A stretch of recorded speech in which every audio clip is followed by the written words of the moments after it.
I'm in New York City again, and we're doing another great interview for C-Suite TV, the Business Builder Show. I'm going to interview my good friend, Kelly Hoey. Wait till you see this one. I'm Marty Wolf. I've worked with small, mid-size, and billion-dollar companies across America. Through these experiences and being a lifelong learner, reading hundreds of books and interviewing hundreds of the brightest business minds in the world today, I now feel an obligation to share what I learned with you. Get ready to learn from the best. This is the Business Builder Show with Marty Wolf. Welcome to the Business Builder Show. I'm your host, Marty Wolf, for the Business Builder Show.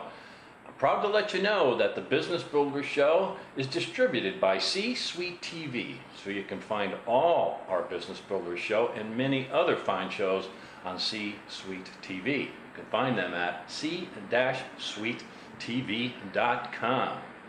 I'm here today with my good friend, Kelly Hoey. Hi, Kelly. Hi, Marty. Great to see you. Good to see you.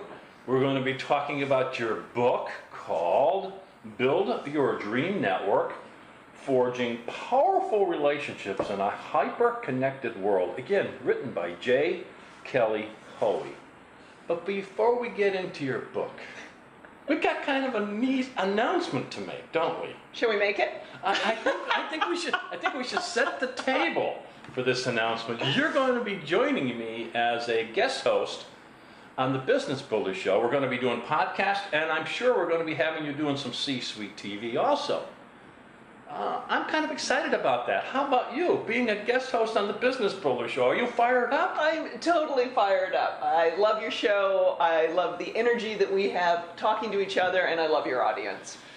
Yes, and our audience is business people, a lot of small business people, which we really want to talk to a lot, right? Mm-hmm. We want to address those folks a lot. We have all kinds of listeners, but we really have our heart for the small business audience, don't we? We do. Yeah, so folks, follow Kelly, follow me on all the social media platforms, LinkedIn, Twitter, Facebook, Instagram, right?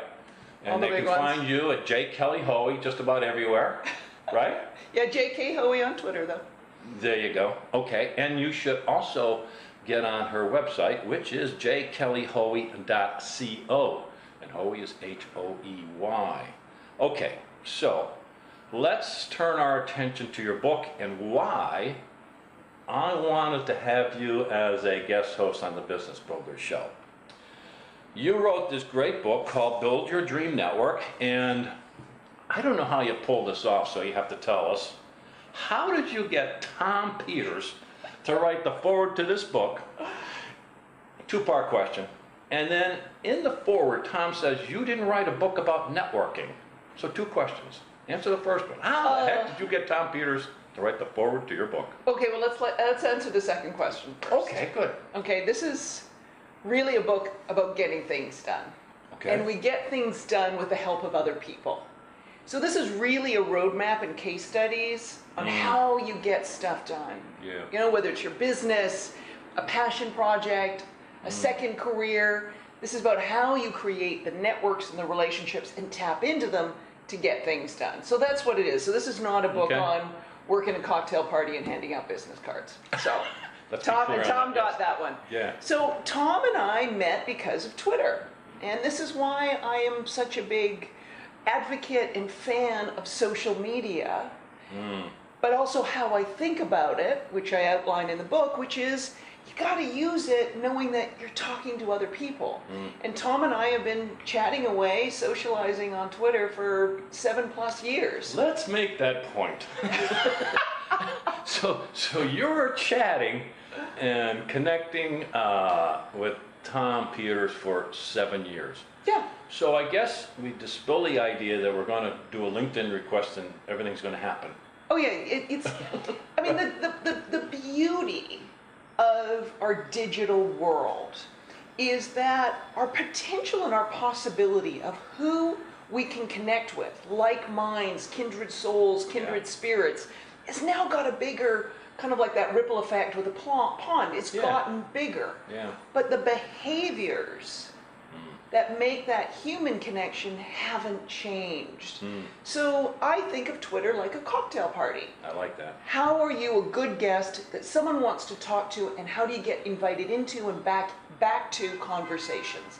And if you bring that real one-to-one, real-world personality onto those platforms, you can make some amazing connections, as opposed to being the person who comes barging in, you know, personality blazing, screaming on the top of their lungs. Yeah. You know, we've seen those people in bars and parties. Those are the ones with the lampshades on their heads. Exactly, the ones that are musing for about 2 seconds, and then you're like, would someone please take them home?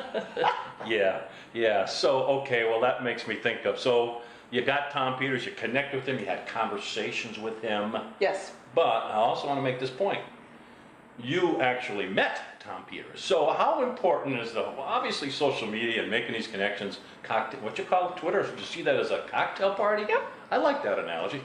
But eventually, you were face to face with Tom Peters. Right. How important is that in our world?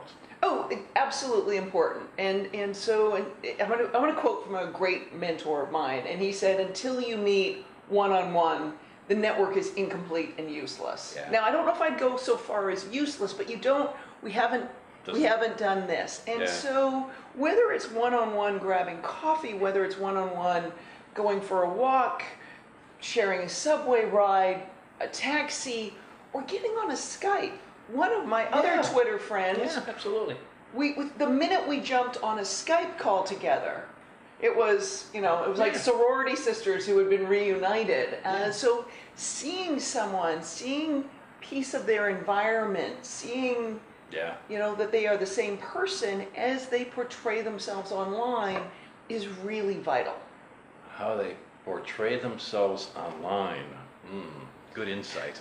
Good insight. I want to say the only time someone has sort of said to me, they were surprised meeting me offline, as I think I am who I am in person, online. The only time someone said something that caused me to laugh, he made the remark that I seemed so much taller than my Twitter avatar. Okay. No, I'm not a little round person that fits in Anyway, it was that's really another different viewpoint. Yeah, that was the only time I really had to laugh. Like someone not like, hey, you're this online, but you're this in person. For me, who we are in these different environments, we may share the same information in different ways. We may express ourselves differently, just like we do in person, with our family or at the office, business colleagues. But there shouldn't be this kind of stumbling over a threshold online and offline for me. And when that sort of jarring step happens, that's when I sort of say to people, you need to re-examine what you're doing in how you're building relationships and looking at all of these things as working in unison. This charming individual we're speaking with is Kelly Hoey. Her great book is Build Your Dream Network. And that's the first time I connected with you, because you were on the podcast a few months ago, and I said to myself, here's my guest host for the Business Builder Show. I got to build a relationship. You're a part of my dream network. Okay, I think you're part of my dream network. You're like a bad rash, you're stuck with me. Okay, so a couple of minutes ago, we were talking about, I guess we're describing extroverts, those folks who are all fired up. And Lampshades. Lampshades, yeah. When you did a lot of interviews, a lot of case studies, fascinating stories in here, a bunch of them. We can't cover them all. But talk to me about introverts. Did you talk to any introverts? And give me more details on that. So you're absolutely right. It's a case study driven book. Because there's some really amazing, great books out there on networking. But for me, there wasn't roadmaps and case studies that someone, beyond inspiration, someone could say, you know what? I see how to do it now. I see how someone else did it. And so I really sought out the types of case studies I wanted, building a business, growing a client base, moving up the corporate ladder, and then I identified people within my network who would be really great to give that case study. Asked them to do it, got their answers. One question I didn't ask them.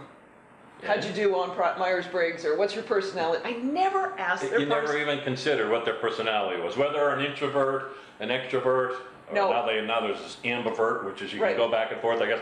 You never thought about that. Interesting. No, all I looked at was the outcome, and the roadmap they got there, because I saw that they had done something that could be replicated in terms of the approach and a process, and that's what I was interested in.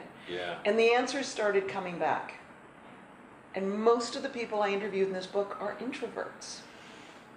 Most of the folks you interviewed in your book are introverts and have had successful outcomes in building their dream networks. Hugely successful. Hugely successful. And here's my theory on it, Marty. I think people who are more intentional, deliberate, focused, considerate, purposeful, are far better networkers, particularly in this day and age, when we have so many opportunities coming at us and so much information online and off. So take one example, Manisha Thakur, who is fascinating.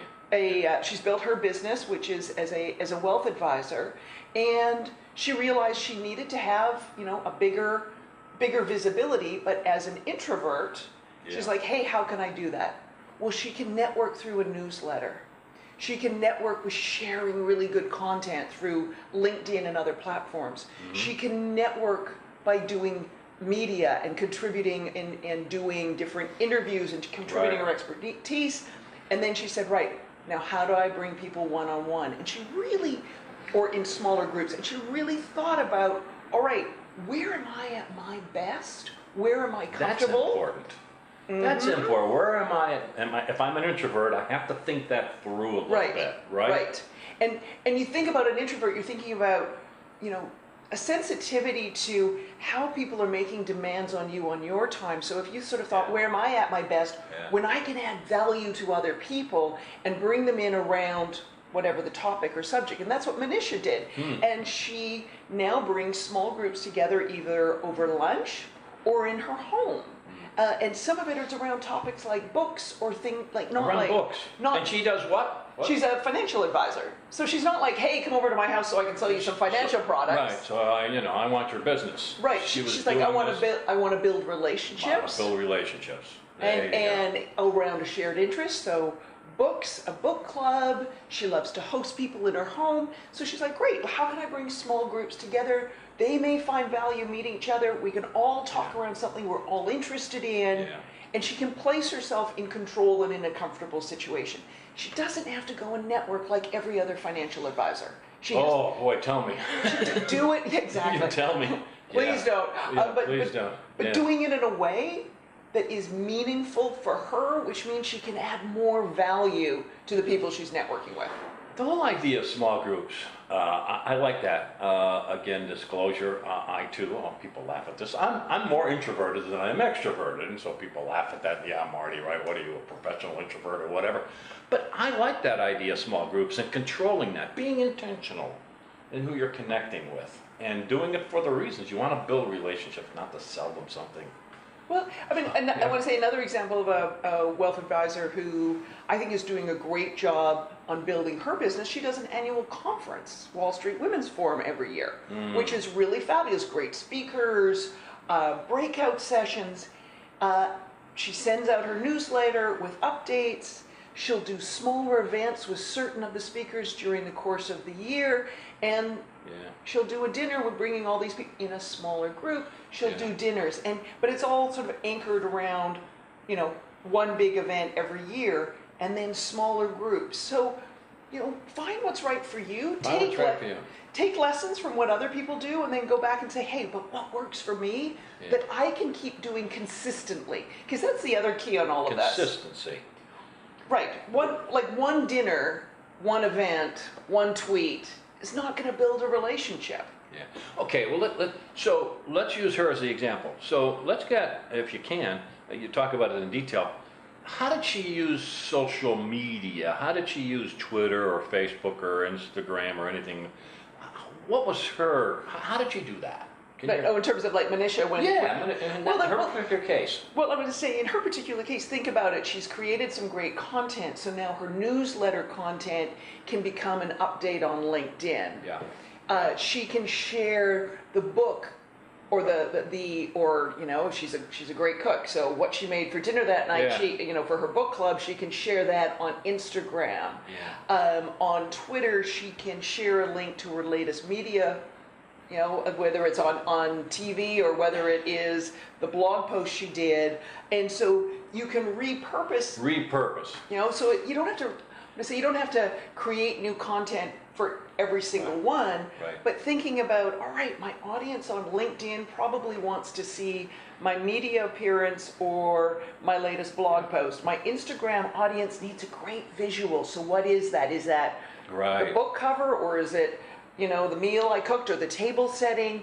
All right, Twitter wants the sound bite, you know? Yeah, that's another important part. Right. What you're pointing out, that some people just blast out the same things, everything. I don't agree with that. I think No. if it's Instagram for a reason, and it reaches audience in a certain way. The same way with Twitter and LinkedIn. Let's talk about another story. Read about an attorney, and I think she had young children. So, you know, there you go. Like, how the heck does this person build a dream network? Busy as heck, busy as life, an attorney, right? Right. Well, my career started as an attorney, so I get this. And when your, I want to say your stature and your compensation is based on the number of hours you're putting in a day. Right, billable hours. Exactly. So it's, Right. yeah, how do you build a dream network when you're, you know, tied to the billable hour and you're Right. literally stuck behind a desk Yeah, like how this? do you do that? Well, what Lois did was, you know, what is within her control. How she sends people information, how she leaves them information, whether it's an email or a voicemail, how she makes someone feel when she's not in the room. And in Okay. her case, what launched a really great channel for meeting and engaging clients was when she, instead of just writing a check for a not-for-profit board, because she was Right. like sitting at her desk late at night clearing out the mail, and there was one not-for-profit board, organization that seemed really interesting to her. Right. So she wrote them a small check, and she wrote them a note with it. And the note said, The note was sort of like, I'm interested in learning more. So but it was like the personalization, not Yeah. just, hey, you're doing great work, here's my donation. Right. She wrote a personal note, and that resulted in the executive director contacting her. ah, When she inquired more, she realized this was a really great way for her to expand a network with professionals who were likely to need her Right. services because they also supported this cause. and there's nothing wrong with that, by the way. Let's not lose sight. Exactly. I mean, you said right at the very beginning is, this book is about getting stuff done. Right. You use different words in terms of getting that stuff done, but that's what it's about. But there's ways to go about that correctly. Kelly, we need to take a break. We can do that. We're going to take a break. I am speaking with Kelly Hoey. Her great book is Build Your Dream Network, case studies, forward by Tom Peters, and it lives up to everything that Tom Peters said. So you are listening to the Business Builder Show on C-Suite TV. We'll be right back.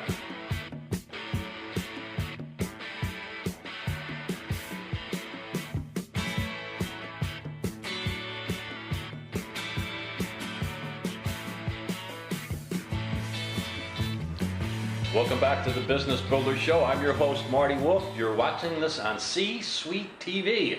As I mentioned earlier, you can see our show and many other fine shows at c-suitetv.com. Talking to my good friend, my excited friend, Kelly Hoey, and we're talking about her book, Build Your Dream Network. And the book is about case studies. The book is about getting stuff done. We've already talked about a couple of examples. Mm-hmm. Maybe one more example. There was one that I really found interesting. It was about the venture capital Right. world.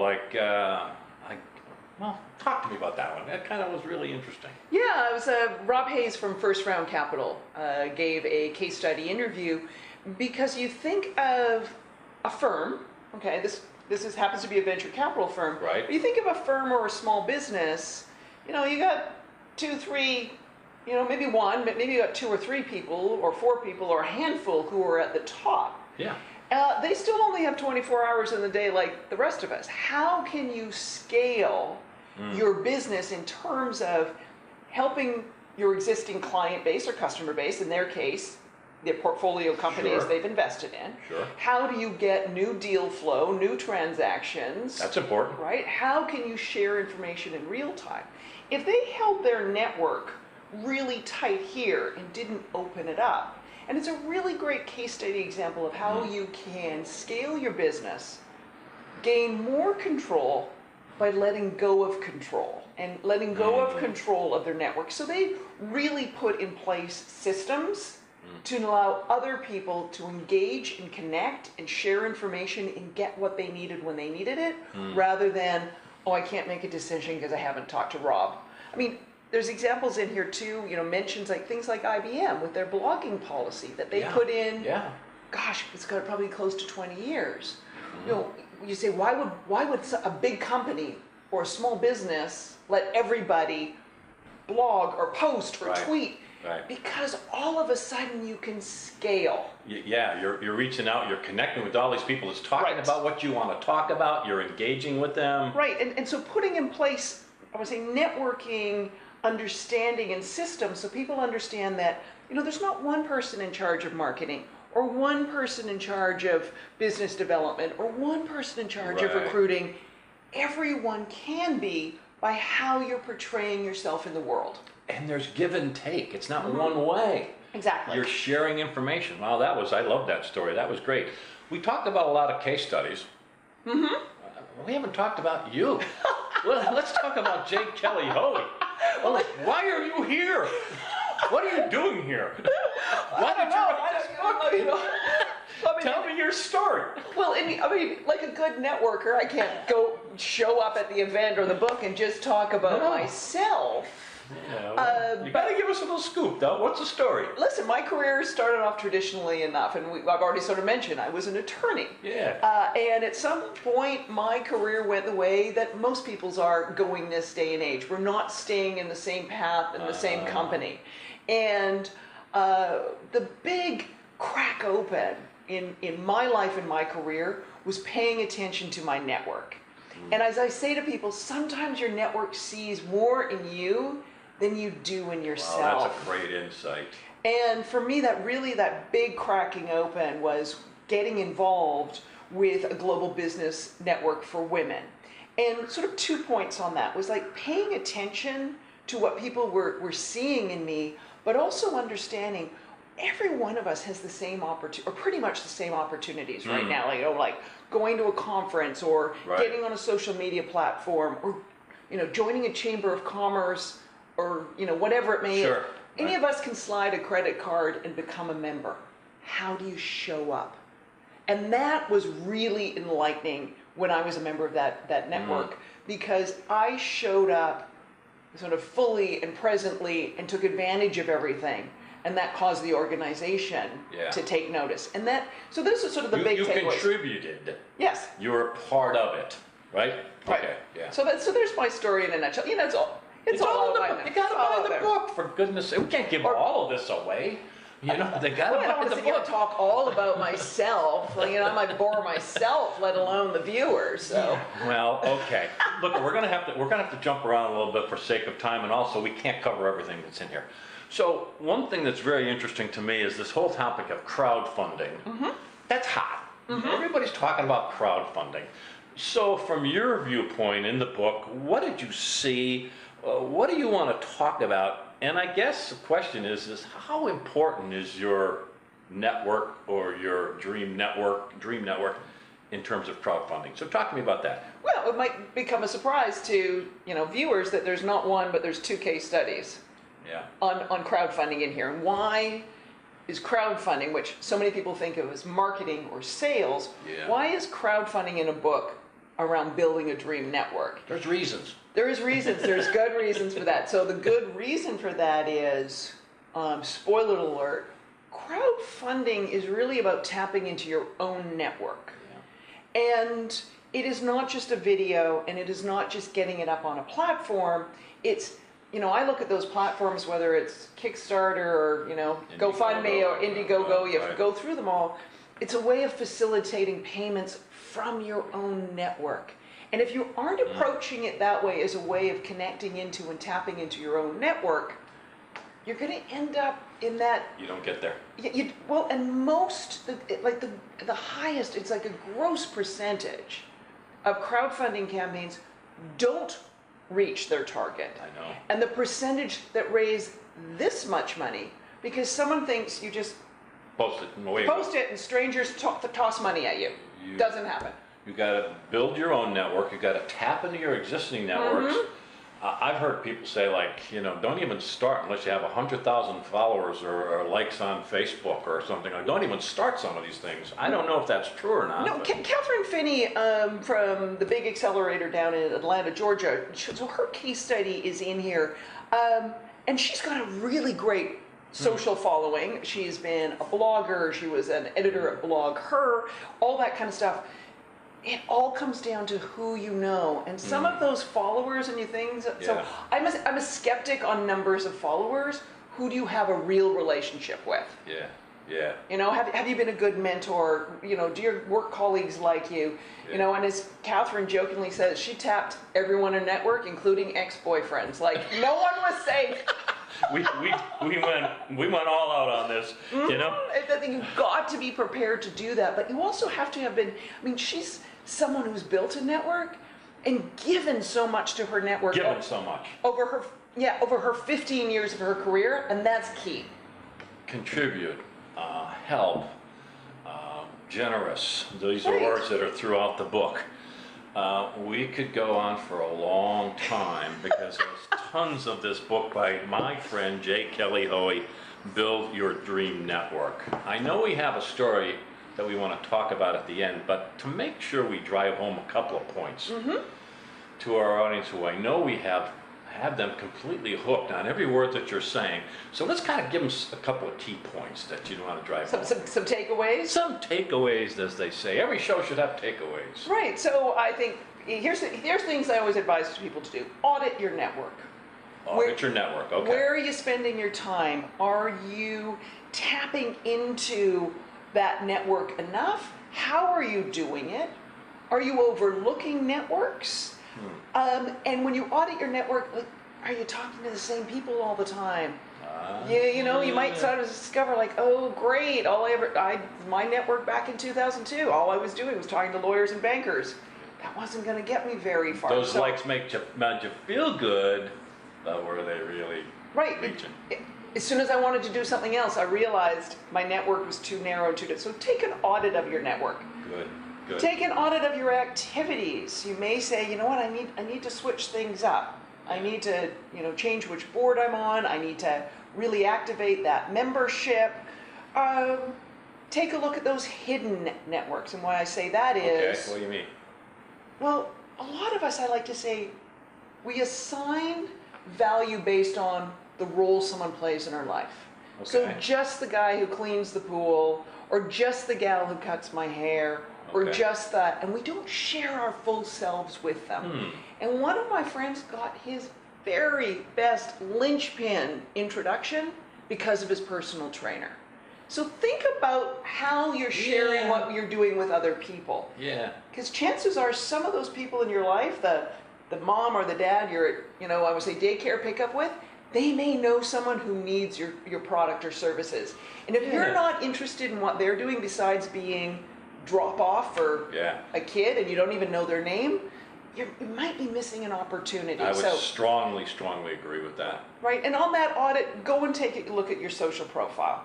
Because I met a guy who said to me, well, on LinkedIn, I'm a lawyer, and on Instagram, I'm a photographer, and I looked at him, I said, I don't know what to send you. Yeah. Who are you? Yeah. What kind of work do you want to get? Yeah. Right? And how are you, I want to say, networking yourself out so people know what to send you, and are you confusing them or being clear? Yeah. And if you're a business owner, because this is the Business Builders Show, think about the ways that you can empower everybody in your company. It might be an intern, it might be someone who's working part-time. How are you empowering them to help grow your business? Because you just don't know who they know. Make sure the message is clear, and make sure everyone in the organization is sharing that in every way possible. Okay, so we need to kind of wrap up. Again, my guest is J. Kelly Hoey. Her great book is Build Your Dream Network. I built a strong case for you to buy this book. So buy this book and let me know. You want to hook up with us on LinkedIn, on Twitter, on Facebook, and on Twitter, what's your? J.K. Hoey. J.K. Hoey. Okay. You shared something with me just yesterday that I kind of want to wrap up with.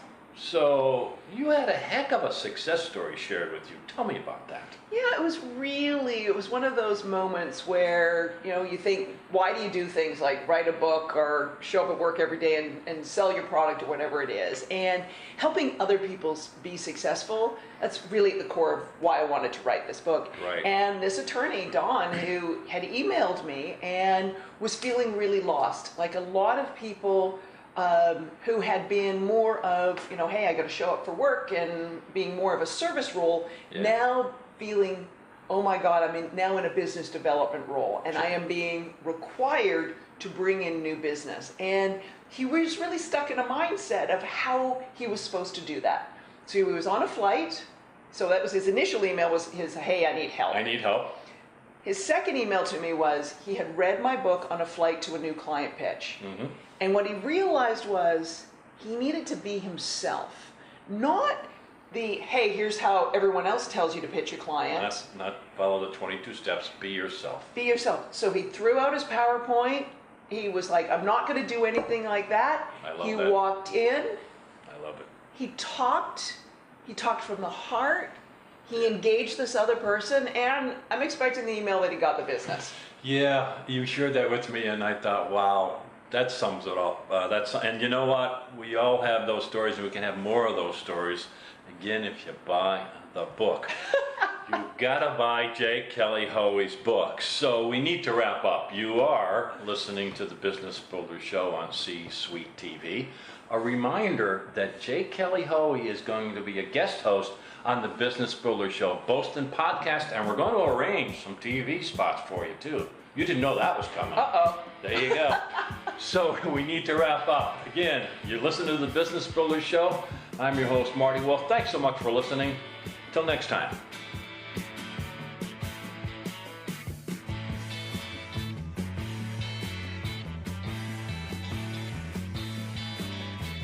Bringing the business classroom to you. It's the Business Builder Show with Marty Wolf.